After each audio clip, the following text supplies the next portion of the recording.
Welcome to B&H Real Exposures, where we interview today's top pros. We ask these rock stars of photography in-depth questions to get insight you won't find anywhere else. I'm David Brommer, your host of Real Exposures, and today we're sitting with John Paul Caponigro, an artist who has had profound influence on modern photography, especially as the transition from film to digital occurred. John Paul is a Canon Explorer of Light, an Epson Stylus Pro, an Adobe Guru, and in 2006, John Paul was inducted into the Photoshop Hall of Fame. John Paul is a prolific workshop teacher, lecturer, and active artist who exhibits new work frequently. He has taught countless workshops across the world and in his backyard studio in Cushing, Maine. He has infused a spiritual element to the creative process that is his signature and perhaps greatest contribution to the photographic community. John Paul is also the son of the acclaimed American photographer Paul Caponigro, and he truly grew up in a family that embraced art. I can speak with certainty that JP has influenced me deeply with conversations over the years, and it's with great pleasure that I can say these words. John Paul Caponigro, welcome to Real Exposures. Thanks, David. Thanks. Thank you for coming. Can I borrow that for my website? Or can you come on the road and do that introduction for me in the future? It has been known that I give a good introduction. That's a very good introduction. Thank you. Thank you. Well, it's really an honor to have you here, and I do mean everything that I said on that. You were a big influence, and sometimes it's small things that you've said that I've ruminated on, and I've been able to infuse into what I do here at B&H, so it's been great. So first, just want to ask you, what's new? What's up? Well, this year has been a year of forwarding a lot of the creative background or process behind the work. I was flying back from Antarctica. Actually, we were stopping over Patagonia. Seth Resnick, Eric Miola, and Arthur Meyerson. And Arthur and I have been friends for a long time. And I'm sitting here sketching on my iPad with my fingers, sketching out landscape compositions. And Arthur's leaning over the island saying, JP, your process is so different from all the rest of ours. Like, it's really interesting. Like, if Arthur doesn't get it, somebody I've known for decades and who we've shared so much, then maybe it's a time to bring some of that forward. I know that Kurt Marcus was also kind of after me. I'd send him some little calligraphed sketches or notes or Christmas cards once a year or something like that. And he said, you really got to bring this stuff forward. And so I put together a blur book and an exhibit. Really, the blur book is a catalog to support the exhibit. So that forwards a lot of color studies, sketches, even a couple of poems, a lot of different things that all kind of, it's the grist for the mill, it's the stuff that makes the whole scene rich, and collected that into something that kind of makes sense of it. And it was very interesting for me to see that the people who've been working in my studio for years looked at the stuff on the walls, saw the book and said, we get it more now. And it was very interesting. And in a sense, I think I get it a little more now as well. It's been really nice to focus that into clear packets, clear containers. Took a week off 2 weeks ago. For the first time, I just sort of gave myself a week off, not to do my work. I realized I could get really obsessive and say, okay, I've got a week off, I've got to produce the next work, the work I've been dying to get to for the last 6 months. And I said, no, you really need to be less results-oriented and just sort of back off. The one thing I did do was I got boxes to make small portfolios of the color studies, of the few poems that I really wanted to print out, of the sketches. We even talked, I even did a few things of taking screenshots in a video game, these kind of virtual environmental sculptures that I'm using 3D software essentially to make. And it was interesting to see how having a bucket focused my efforts, and I think in the long run will lead to a lot more productivity. Just by having that bucket of color studies, I decided to, as part of that week, do a series of color studies based on the Passion of Christ, and did 12 more color studies just because that bucket was there. So it's been very interesting to see how important all of the background information, all of the thoughts and passions and other concerns that get into the work. I think photographers in particular can be so focused on the technical aspects of work that often the content aspects are overlooked. And as we talk a lot about professional development, perhaps we don't talk enough about personal development, all of the things that we have to say, all the things that we're bringing to the game. Well, really, you're kind of rediscovering this, because this is nothing new. It's the blueprint for the Renaissance man. to do sculpture, painting, writing, take up an instrument. That's what that was.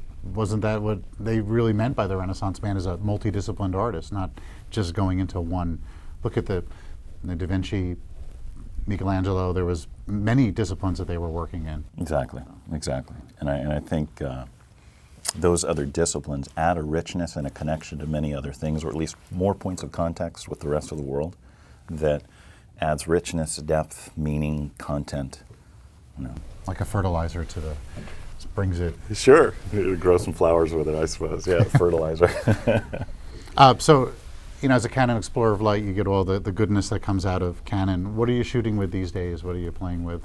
I'm right on the transition. I've been holding out because I feel like a higher resolution camera is coming, so I'm still shooting my 1DS Mark II and my 5D Mark II, I believe. But I'm doing any video with that bad boy? Doing a little bit of video, and been very interested in video for a very long time, but wondering how does one position like art videos, and so the actual use that you put them to has delayed me. Plus, there's so many other projects, but it's very much on my mind, and I've got a whole list of projects from years back that I'd be interested in doing, but they're not the kind of thing that I think would fly commercially. You know, they'd be interesting perceptually, but definitely planning on doing that in the next year. Editing? Are you going to learn editing, or are you going to?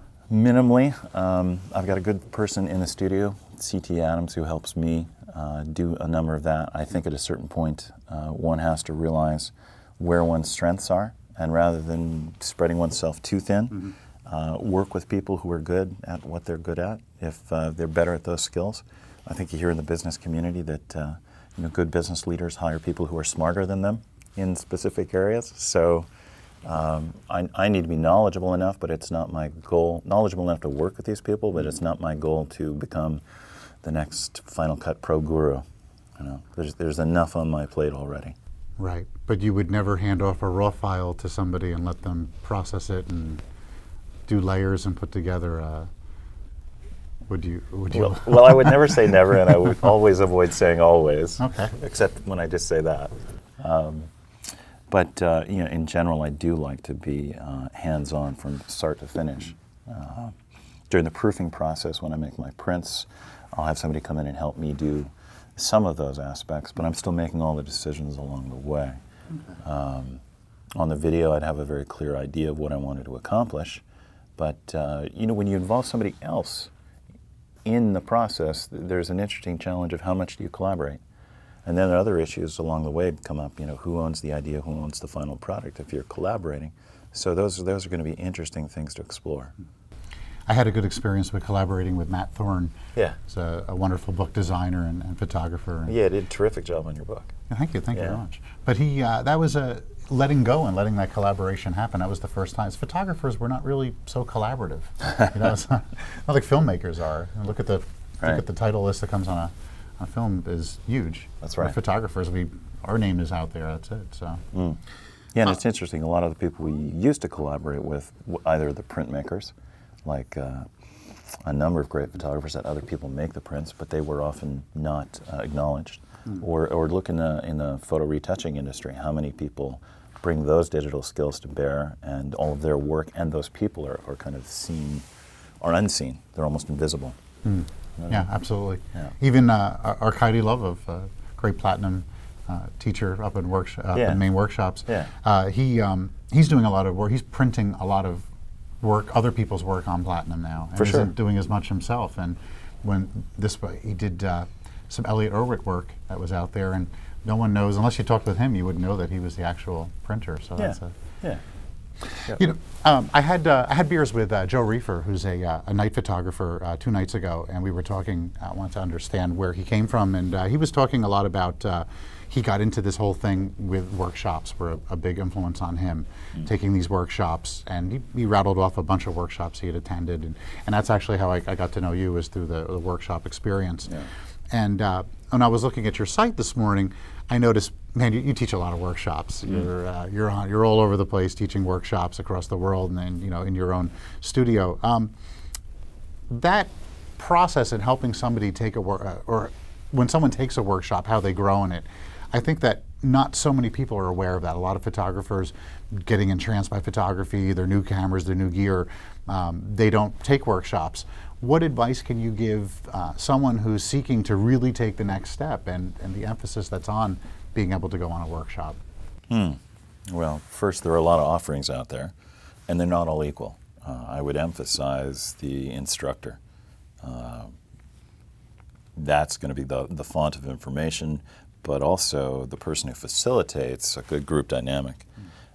One of the things that I try a lot to do is to activate the collective intelligence of the community that gets together. So I often recommend that people not only look to the leader as a source of information, but to all of the other participants. And there's a kind of information and exchange of passion that can occur only with a diversity of perspective. So I often find the 6 to 8 plus, not necessarily 18, 20, unless you've got multiple instructors.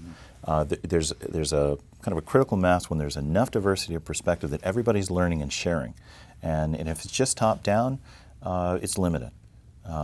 At the same time, you want to go with somebody who really is passionate and not only knows a lot about what they are doing, they have a lot to share, but is also very good at communicating that to other people and willing to share it, because not everybody is willing to share. It's surprising that anybody signs up to do a workshop if they're not willing to share. It happens once in a while. It's not about their ego trip. When you're a workshop leader, you're there to facilitate the growth of others, which is really a great privilege. How do you find out about that? Well, of course, there are major programs like the Maine Media Workshops, Santa Fe Photo Workshops, Palm Beach, Rocky Mountain, a number of others. You can find those.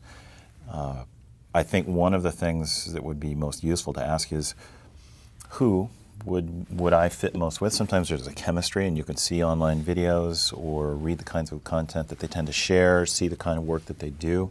Though I don't think the goal is necessarily to do work like them. Maybe there are some aspects of that, and you certainly don't want an instructor that says, do exactly what I do and only what I do. That's all I'm going to teach.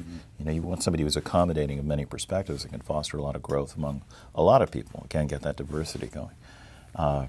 Word of mouth is really important. If you can find or even ask the workshop program, hey, can I speak to a few past participants and say, how was this person as a workshop leader? What did you get out of it? One of the things I think is really useful is to ask, well, what do you want to get out of that week? Amid a host of opportunities.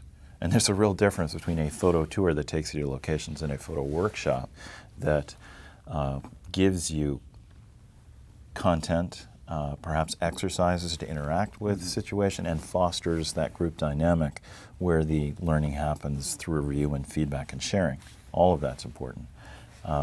If you can speak to past participants so that they can tell you what their experience was like, that can help a lot. Sometimes websites have testimonials. That's a start, but really having some personal feedback is very helpful. I like your idea of watching some videos from the instructor to get an idea of, if you watch a 20-minute, 1-hour presentation from that photographer, you're probably going to get a fair idea of what they're going to be like to spend a week with, or even reading their blog, or if they're a writer, if they have a book. Yeah. Find them that way. Particularly if it's more conversational like this, where people kind of stand down from the regular big projected voice presentation kind of thing, like what's this guy after hours, and what are all the other passions, and how can he interface with people? Or does he stand alone, or she stand alone? It's fostering that group. Something that we've learned here at the event space is for the past year and a half, we've been doing a lot of critique sessions. And I always thought that, if somebody comes in and it's a 2-hour critique session and their images get up in the last hour and 45 minutes, that they had to sit through all this other people's getting critiqued. They would find that really dull and drab, and they would worm in their seats. But I found the opposite. Actually, watching critique sessions, even though it's not your image being critiqued, that you grow from that. Hearing constructive criticism or constructive information about someone else's image can help you as well. It's where so much learning comes. One of the really interesting things to do, I think one of the strongest ways to learn, is to go to the same location with a number of people and compare the results. Just seeing the diversity of perspectives, different possibilities, opens up a lot of new possibilities for you. But also, when you look at what you did versus what other people have done, you get a better sense of your own voice, your own concerns. How am I different? Because you have that comparison to make.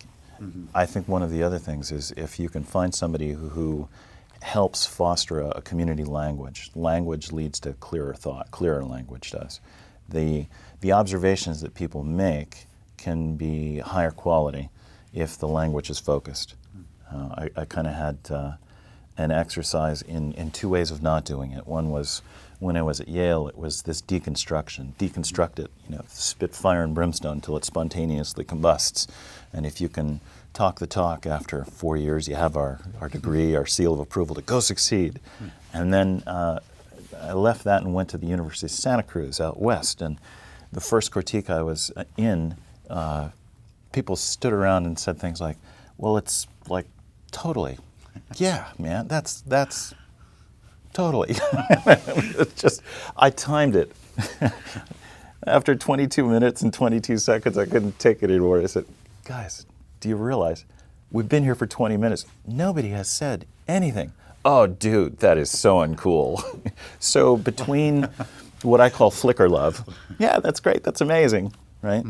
But what does that help you do? You get encouragement, but does it help you take that next step or realize something that's core or key in the work?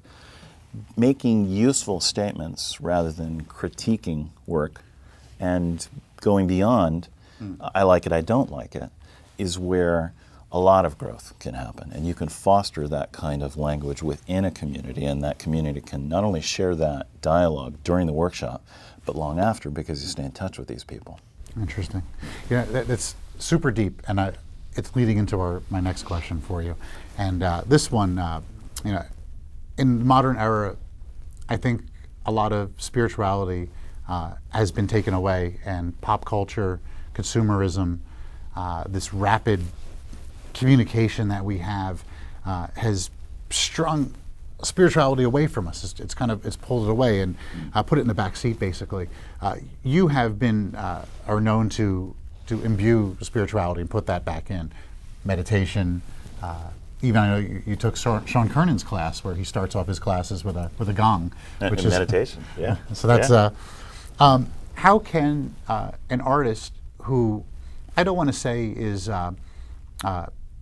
perhaps spiritually agnostic or doesn't have a lot of deepness and spirituals in them, which I think is just common in today, how can they connect with that spiritualism and integrate that into their work and their process?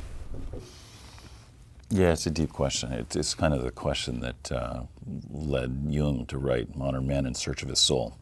And so I think one of the things that can be helpful is that many people think of spirituality as something that happens within a religious context. And I like to separate the notion of a traditional religious context from a spiritual activity, which might be non-denominational. I think everybody has a spiritual life, and the question is, what's their orientation to it, and how do they develop it? How do they interact and further it? It can be purely on the psychological level. If you look at Thomas More's many books on soul, and he's talking about a similar quality. And I think spirituality is when all of our aspects, physical, mental, emotional, come together in a more holistic fusion, and you put it all together. It's like an ecology of us. And so I think there are many ways of interacting with that, and many of the ways that has been defined and the activities have been defined are limiting, and I would look for possibilities within that, but not accept the limitations. One of the things I've been getting after my folks on, or at least suggesting to folks who are coming and taking the workshops, is I constantly get these questions, should I do this or should I do that? I'm like, wait, watch the questions, because the questions are so important, often more important than the answers. Ask instead, what happens when I do this? And then that leads to not only more open possibilities, but also a clearer perspective about what the consequences of certain choices are. There's kind of a cause and effect chain reaction. You understand the process better. And so through those choices that are opened up and a better understanding of what's likely to happen if you choose one thing over another, you're better able to empower yourself, to further yourself. So there's a lot of different ways of relating to a spiritual life. I would suggest that everybody has one. The question is, what kind, what quality, how important is that, how active are you with that? And a lot of that, I think, has to do with bringing soul to the work that we do. And I think that's so important. Is there a difference between having an image having a voice and having a soul? Well, that's a very interesting question. And there again, we're getting into some semantic things, like what's the difference between our inner voice or a voice and a soul's urge, which might not be thought of as verbal, or anything. So the metaphor can get in the way there. But I think there is a very close connection. And if you move it towards listening to that inner voice, I think you are talking more on that spiritual, intuitive, emotive, soulful level. I knew this was going to be a good interview. But let me just follow that up. I think we're living in an age, as you said, where a lot of that has been backgrounded, in part because of our historical baggage, in part because of lack of clarity as to how we want to participate, and in part because in this world where I'm okay, you're okay, it's all okay, we fail to commit to certain things. And so we spend a lot of time looking at the technical aspects of our work. Perhaps some of the sociological aspects start making some inroads into soul, but we're often staying up at the level of social sciences. How do we ask we need to ask ourselves, what do we want to accomplish with our work? We only have one life to live, and we have no idea how much time in that life. What do we want to accomplish with that? How do we want to contribute? What difference does it make, not only to us, but to other people? That's a great question to ask yourself. I ask it all the time, and I constantly ask myself, am I raising my game? You know, there are a lot of things that I would like to continue to do better, and I see opportunities for doing things differently. And it's a question that I think never goes away, and there again, I'm going back to questions. Again, I think questions are so important. One of the mistakes is answering a question definitively. And you come up with one pat answer and it's over, because I think questions often lead a creative process or help us develop a soul's urge.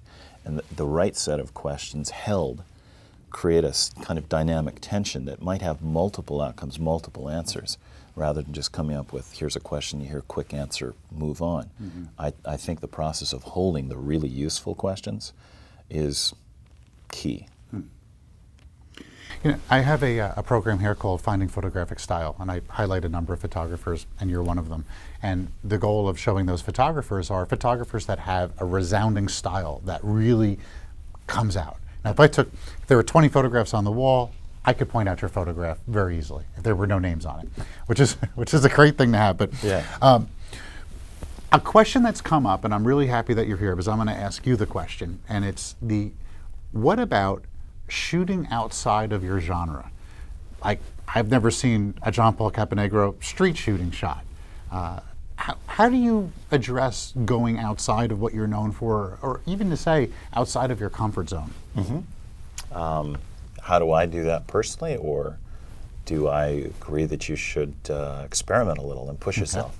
Of course, yes, I agree that it's good to push yourself, and I think one of the things that would be very helpful for all of us is to get clear about what experiments would be most likely to generate the greatest amount of growth, or the most relevant growth along certain lines.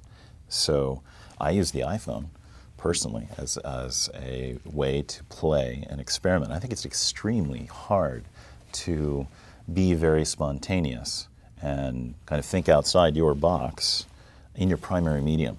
Now, I've often had to go to other medium, like music.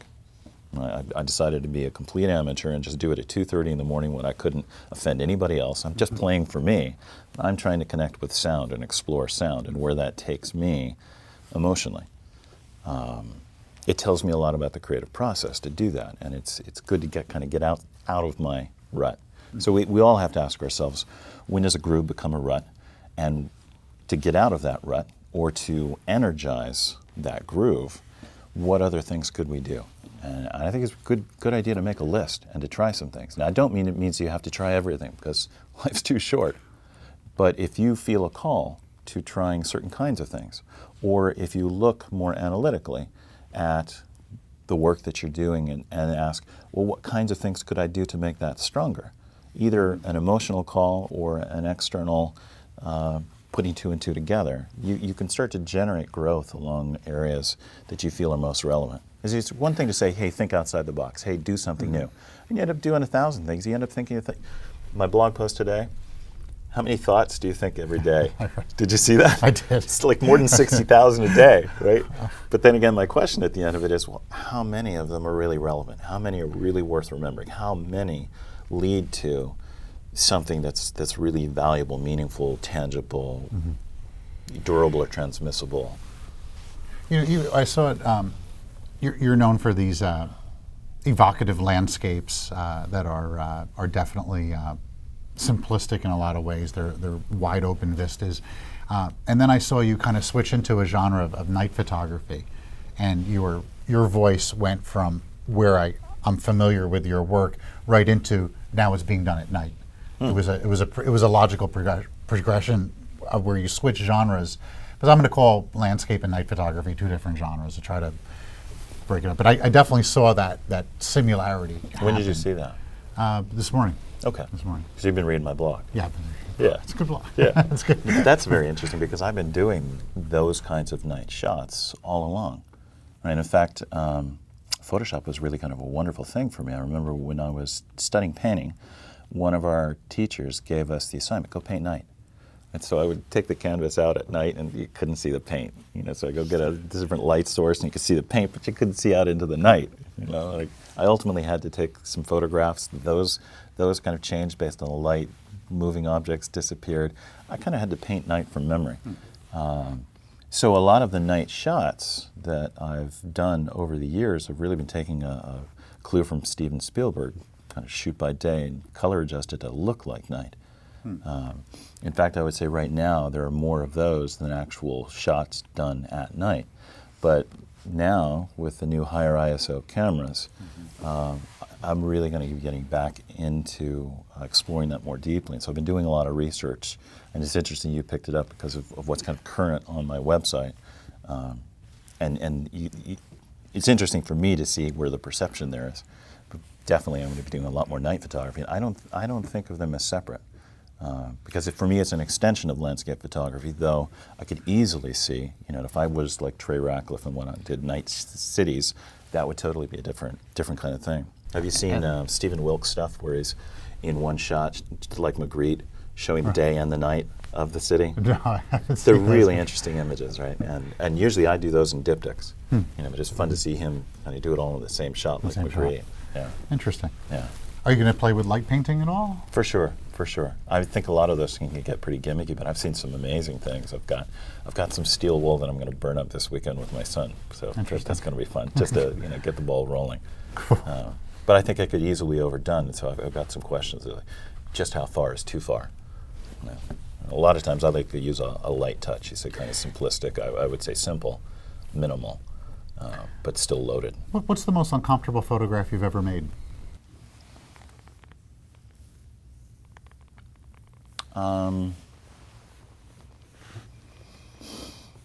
It wasn't uncomfortable making it. It's the stuff that people share and what's happened around it that I'm not sure uncomfortable is the right word, but is extremely challenging for me. There's one image, it's got a kind of a tangerine sky and a symmetrical wave. And the first time I hung it, over the space of 4 days during the kind of open studio that I do every year in Maine, I show new work from the year. I had 4 people come up and share stories of losing a significant figure, mostly women losing men. Not exclusively, but out of the now more than 25 people who have shared stories of personal loss in front of this image, I now have a very kind of different relationship with the image because of the events that have happened. And it would be easy for me to sweep it under the rug and just say, coincidence. 25 times though? Seriously? Again and again. I don't know what's in the work. A lot of people would ask, was that what you were thinking when you were making the image? And I'm not even sure I was thinking. I was just making the image, trying to be as fully present and make the strongest image I could. It's not the way that I related to it initially, though there are aspects, kind of words or associations, feelings that could kind of surround that, where I could find points of connection and understand that's not coming totally out of left field. But it certainly sideswiped me, and it was not how I anticipated that work going, and it's been a profound challenge for me, and I haven't fully resolved that. Okay. And that's actually kind of wonderful, because it asks me to think, well, how can I make work that has that kind of heat and intensity that's going to drive more of a challenge for me to grow and to understand more. And I realize that sometimes the work gets beyond us, and that's when it's best, when we can embrace more, and then when it intersects with other people and takes on causes more reaction, more life. Maybe not a new life, but maybe more life. But it's definitely a strong image that most people don't leave saying, yeah, I think that's a great goal, to have an image, create an image that connects. That's hard in many ways, and to do that, but that's key. Well, then I ask myself, what about the responsibility we have as creators to create the types of connections we think are most positive? Because you could create work that is very challenging. I think some of Joel Peter Witkin's work is this way, that it's, I'm going to say he tries to avoid, and I think in many cases does successfully avoid being perverse, even though the work is very dark. But I think there are some images that don't meet the mark and that are self-indulgent, and knowing the difference between doing really challenging work. I love the fact that he dares to go to these often uncharted territories, but you have a responsibility. And it was very interesting to speak with him at length. He constantly talked about his day of judgment. I'm like, well, I think we all need to think about our own day of judgment and just sort of like weighing, is what we're doing really the right thing for us to do? Is it going to be the most beneficial, not only to ourselves but also to others? And I think there's a good balance there. You need to take both care of yourself and have some concern for others in the world around you. You are part of the world around you, and others are a part of that larger world. We're really one unit when you look at it. And having respect for that, being more mindful of that, leads to all kinds of wonderful realizations and possibilities. You mentioned associations, and also Joel Peter Witkin, which is hilarious, because it leads us to our next segment. We're starting to run out of time, but I'd like to play with you a game here that we do on Real Exposures, and it's a word association and photographer association. Do you do it? That's funny. Are you ready? Yeah. Horizon. Obsession. Noise. Less. Noon. Bright. Electric. Everywhere. Freedom. Yes. Project. Productivity. Evolve. Always. Deconstruction. Overrated. Elevate. Please. Procrastinate. No. Create. Always. Okay, this is Photographer Association. Robert Frank. One word, please. America. Andre Serrano. Sensational. David LaChapelle. Humorous. Joel Peter Witkin. Extraordinary. Bernice Abbott. Old school. Helmut Newton. Sexy. Ansel Adams. Classic. Loretta Lux. Curious. John Paul Caponigro. Spiritual. But then you prepped me for that. Well, it was the first thing that came to your mind.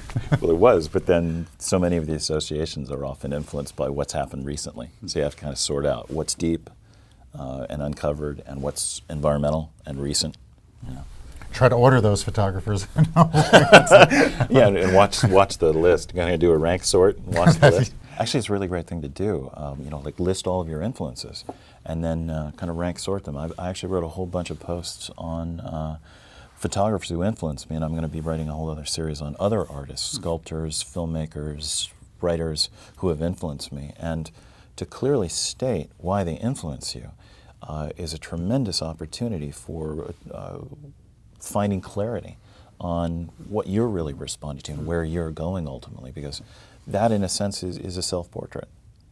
It's a really beneficial thing to do. Maybe I would encourage people to visit your blog. Maybe when you write that post, open up the comments section and let a list of that, let an interaction happen there. Sure, I'll maybe post up kind of a question on You know, who are your influences? Encourage that. You know, a lot of people don't tend to interact on the blog as much as they tend to interact in social networks. So I often find more of the conversation happening on Facebook or Google Plus than on the blog. Yeah, but what's up with that?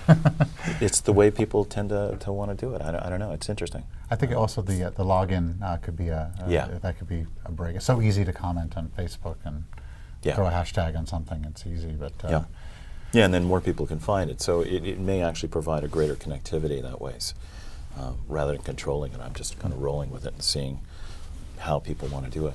It's interesting. But I think other people's contributions will be really helpful, because if you saw not just mine, but other people's responses to it, then you'd learn more. It's a richer environment. Also, if you see a name that you don't know, to Google that name and look at it, find out that photographer. That's I mean, there's so many photographers, you can't know them all. So that's a no, I know. We're constantly Angela turning Adams each other on. that's an easy one there, but and throughout Loretta Luck's something a little on the newer side, the contemporary side. Yeah, absolutely. But all right. Well, this was it was wonderful to have you. Thank you very much. I'm really truly honored that you came and sat down at Real Exposures. It's always great to talk with you. Thanks a lot. You know, thank you. For those of you, I also want to mention that we will have John Paul Caponigro speaking in the event space in a couple of hours. We will be recording that, so I highly recommend, if you found this fun and stimulating, definitely watch John Paul or Google his name and check out his other videos. It's always an interesting wealth of information and something to push you a little bit further. Thank you. For more information, please visit us online, give us a call, or stop by our New York City Superstore. You can also connect with us on the web.